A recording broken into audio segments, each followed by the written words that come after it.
Not only that, but YouTube and Facebook are connected. So when you upload stuff on YouTube, now it's going on Facebook. And that's great. Live Leak is John Kane's favorite video where he releases his videos. And, you know, that's cool too, because it seems like it's more professional folks that's on Live Leak compared to YouTube. It's also good for poor kids. I mean, anybody can go into the library and they can post pictures and post stories on MySpace or Facebook or Bebo and Twitter. Twitter's huge. The Iranian Revolution, how everybody was up in arms over the election. We had a bad election, and what happened here? There was hardly anybody out in the streets. But in Iran, they were so convinced that it was a fraudulent election, they rose up in arms. And what's being blamed for that is Twitter. Twitter has the ability to, you text message and it goes out to whoever's all on your tweet list. So, and vice versa, if that's the way you got it set up.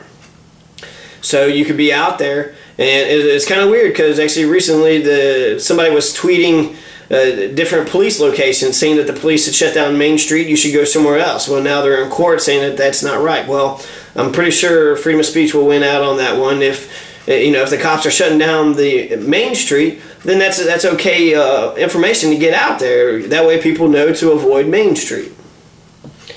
That's just some of the things that's been going on here. But we are living in a digital age. We can communicate with each other. I mean, don't get more isolated, but use it as a tool. It's like a cell phone. It's another way to talk to somebody. Cell phones, a lot of times you got to take their attention right then and there. You type something, they'll read everything that you type to them, and they'll think about it. So you can think out your thoughts more clearly, and they can read your thoughts more clearly and have their response to it, if they agree, if they disagree, or their reactions to it.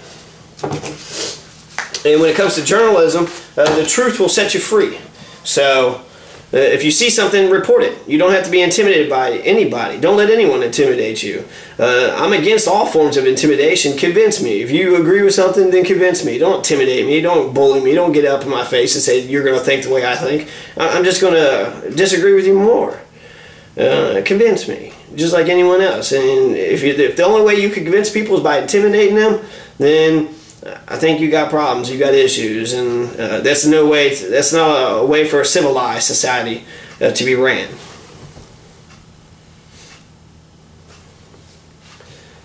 Yeah, so if someone tries to intimidate you, say, I don't care, I'm running the story anyways, and you should run the story. Bill Sparkman was a person that was killed in Daniel Boone National Forest in Clay County.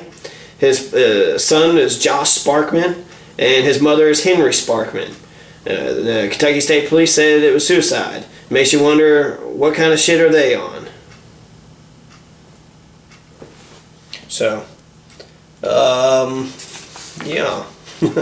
Oh pioneers, oh pioneers. We need more pioneers out here. Yeah, 55% of all Americans do not know that the sun is also a star. Yeah. Hey Ma, this guy's saying the sun's a star. Did you hear what this man said? He's saying the sun's a star.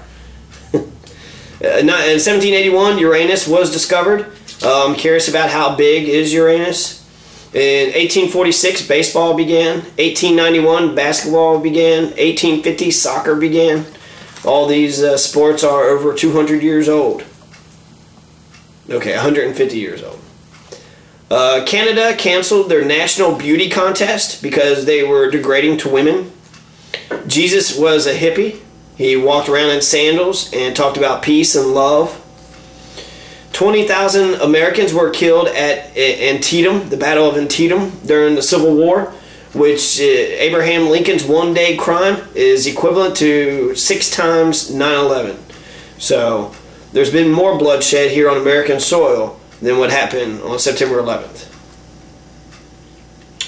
140,000 Hiroshimans were executed in a historical moment. Literally, 140,000. The 100 Years' War lasted 116 years.